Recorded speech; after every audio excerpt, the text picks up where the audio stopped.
রাধে রাধে বন্ধুরা, সবাইকে রথযাত্রার অনেক শুভেচ্ছা।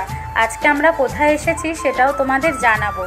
সকাল সকাল দেখো, আমার বাবা আমার জন্য ইলিশ মাছ নিয়ে এসছে, কারণ আমি ছোট থেকে ইলিশ মাছ ভীষণ ভালোবাসি।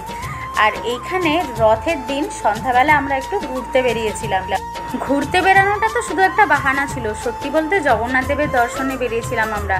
আর বেরিয়েই এত সুন্দর আর বড় একটা রথ দেখলাম, কি সুন্দর ফুলে সাজানো।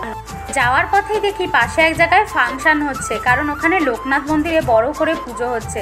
দাঁড়াতে তো খুব ইচ্ছা করছিল, কিন্তু দাঁড়াতে পারিনি, কারণ আমরা আরেক জায়গার উদ্দেশ্যে বেরিয়েছিলাম।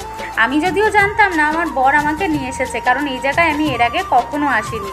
জয়গাছির রথতলায় রথের মেলা হয় প্রত্যেক বছর বড় করে। ও তো এসেই পাঁপড়ের দোকানে দাঁড়িয়ে পড়েছে। মেলায় গেলেই ওর প্রথমে পাঁপড় চাই। তারপরে চলে এলাম শর্মার দোকানে, কারণ আমি শর্মা খেতে খুব ভালোবাসি। যদিও শর্মাটা দেখে আমাদের সেরকম একটা পছন্দ হচ্ছিল না, ভাবছিলাম কিরকম না কিরকম খেতে হবে, কিন্তু বিশ্বাস করো তোমরা, সত্যিই খুব অসাধারণ ছিল। আর তোমরা গেলে তোমরাও খেতে পারো এখান থেকে। আর আমাদের মেয়েদের আকর্ষণ মানে তো বোঝোই, এই দোকানই হতে পারে। কানের দুলের দোকান, অনেক দোকানই ছিল, আমরা এই দোকানে দাঁড়িয়েছিলাম। ব্যাগ, পার্স, মেকআপের জিনিস, কেন জিনিস না যেটা এখানে ছিল না। তারপর আমরা চলে গেলাম সোজা রথতলার মন্দিরের দিকে, যেটার উদ্দেশ্য নিয়েই এত বড় করে মেলা হয় প্রত্যেক বছর। ফুল দিয়ে মন্দিরটা এত সুন্দর করে সাজিয়েছে, মানে সত্যি দেখেই আমরা মুগ্ধ হয়ে যাচ্ছিলাম, অসাধারণ লাগছিল। মেলায় গেলে বাচ্চাদের এই গাড়ি চড়তে দেখলেই ছোটবেলার কথা মনে পড়ে।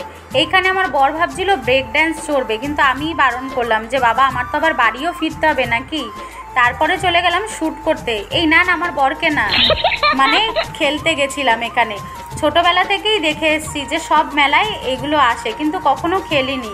এইবারই আমি ইচ্ছা প্রকাশ করেছিলাম আমার বরের কাছে যে আমি এগুলো খেলতে চাই। প্রথমে তো আমি বন্দুকটা ধরেই বলছি, ওরে বাবা এত ভারী, আমি তো জানতাম না এত ভারী হবে। প্রথমে আমার বরকে জোরাজোরি করছিলাম যে তুমিই খেলো, কিন্তু না, ও বললো তুমি কোনোদিন খেলোনি, তুমিই খেলো। যাই হোক, ওখান থেকে বেরিয়ে এসে আমরা কিনলাম আইসক্রিমের গোলা। যিনি বানাচ্ছেন তিনি তার মুখ দেখাতে বারণ করেছেন, কেন জানি না, হয়তো কোনো ক্রাইম করে এসেছেন। জোক মারলাম জাস্ট, তোমরা কেউ এটা সিরিয়াস নিও না। তারপরে আমরা এখানে খাচ্ছিলাম, ফ্লেভারটা নিয়েছিলাম কালাখাট্টা ফ্লেভার। এটাকে বাংলায় কি বলে জানি না, আমি হিন্দিতেই বুঝিয়ে দিয়েছিলাম ছেলেটাকে যে এই ফ্লেভারটা দাও। আর সত্যিই খেতে খুব অসাধারণ ছিল। আর আমার বর পাশ থেকে আমার নানান রকমভাবে টিজ করে যাচ্ছিল ওই বন্দুক খেলা নিয়ে, কারণ আমি কিচ্ছু পাইনি ওটা দিয়ে। ওর পুরো 20টা টাকা নষ্ট গেছে। যাই হোক, নতুন এক্সপিরিয়েন্স তো হলো, তাই না বলো। তারপরে আমরা বাড়ি ফেরার পথে দেখলাম এখানে কিছু খরগোশ বিক্রি করছে। এত কিউট খরগোশগুলো, অনেকে কিনেও নিয়ে যাচ্ছিল। ইচ্ছে তো আমারও করছিল, কিন্তু যখন আমার পটি পরিষ্কারের কথা মনে পড়লো, তখন মনে হলো যে না থাক, দূর থেকেই খুব সুন্দর লাগছে এগুলো। তোমরা জানিও ভিডিওটা কেমন লাগলো আজকের। ইউটিউব থেকে দেখলে সাবস্ক্রাইব করে দিও, ফেসবুক থেকে দেখলে ফলো করে দিও।